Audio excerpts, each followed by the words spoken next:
ঢাকা মেডিকেলের চিকিৎসাধীন গণ অধিকার পরিষদের সভাপতি নুরুল হক নূরের শারীরিক অবস্থা ধীরে ধীরে উন্নতি হচ্ছে। মস্তিষ্কে সিটি স্ক্যান রিপোর্টও ভালো এসেছে বলে জানিয়েছেন হাসপাতালের পরিচালক ব্রিগেডিয়ার জেনারেল মোহাম্মদ আসাদুজ্জামান। সকালে এই তথ্য নিশ্চিত করেন তিনি। ঢাকা মেডিকেলের পরিচালক জানান, নূরের 4টি সমস্যা ধরা পড়েছে।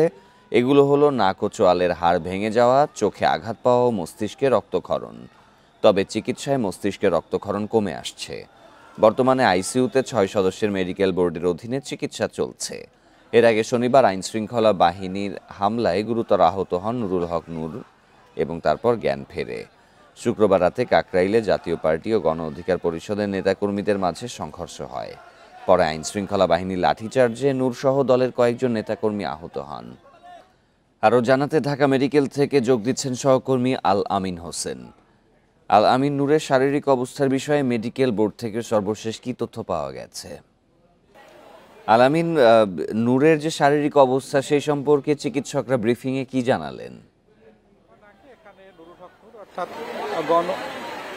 এখন পর্যন্ত ঢাকা মেডিকেল কলেজের যারা কর্তৃপক্ষ রয়েছেন, বিশেষ করে চিকিৎসকরা, তারা আসলে আনুষ্ঠানিকভাবে আজকে সকাল থেকে এখন পর্যন্ত গণমাধ্যমকে নুরুল হক নূরের শারীরিক অবস্থার বিষয়ে কিছুই জানাননি। তবে আমরা যতটুকু এখানে এসে জানতে পেরেছি, কিছুক্ষণ আগে এখানে সমাজ কল্যাণ উপদেষ্টা শারমিন মুর্শিদ, তিনি এসে নুরুল শারীরিক যে অবস্থা সেই অবস্থার খোঁজ খবর নিয়েছেন, পাশাপাশি চিকিৎসকদের সঙ্গে কথা বলেছেন। এর বাইরে আপনি জানেন, গতকাল রাত্রে বিএনপির চেয়ারপারসন বেগম খালেদা জিয়া, তিনিও তার ব্যক্তিগত চিকিৎসক এজিএম জাহিদ হোসেনকে পাঠিয়েছিলেন এবং তিনিও তার চিকিৎসার খোঁজ খবর নিয়েছেন।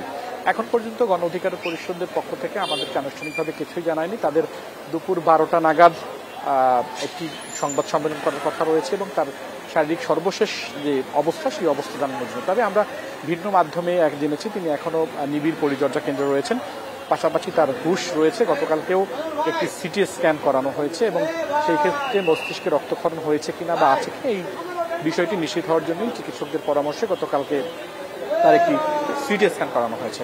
এখন পর্যন্ত তার জ্ঞান ফিরেছেন এবং তিনি আসলে চিকিৎসকদের সঙ্গে আমরা অনানুষ্ঠানিকভাবে যেটা জেনেছি যে তিনি তার নাকের হাড় ভেঙে গিয়েছেন, অর্থাৎ তার সুস্থ হতে বেশ সময় লাগবে এবং ইন্টারনাল ব্লিডিং এর কথাও আমরা এর আগে জেনেছি। গতকালকে চিকিৎসকদের পক্ষ থেকে তার নাকের হাড় ভেঙে যাওয়ার একটি খবর গণমাধ্যমকে জানানো হয়েছিল এবং সেই চিকিৎসা তার চলছে। তবে তাকে আমরা এখন পর্যন্ত কেবিনে বা বেডে হস্তান্তর করা হবে কিনা, তার সেইটি আসলে কখন নাগাদ হবে, কিভাবে হবে, কোন প্রক্রিয়া হবে, এই বিষয়ে গণমাধ্যমের সঙ্গে এখন পর্যন্ত কোনো কথা আসলে মেডিকেল কর্তৃপক্ষ কিংবা তার যে দল রয়েছে গণ অধিকার পরিষদের পক্ষ থেকে আমাদেরকে জানানো হয়নি।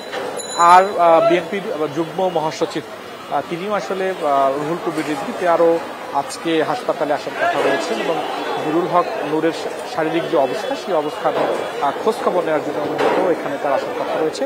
আর তিনি এসে হয়তো আনুষ্ঠানিকভাবে গণমাধ্যমে তার দলের পক্ষ থেকে এবং তার শারীরিক অবস্থার যে কি অবস্থা রয়েছেন সে বিষয়ে আসলে কথা বলবেন। তবে ঢাকা মেডিকেলের যে মেডিকেল বোর্ড গঠন করা হয়েছিল বিশেষ করে নুরুর চিকিৎসার ব্যাপারে, সে বিষয়ে আসলে এখন পর্যন্ত আমাদের কাছে সুস্পষ্ট কোনো বক্তব্য নেই।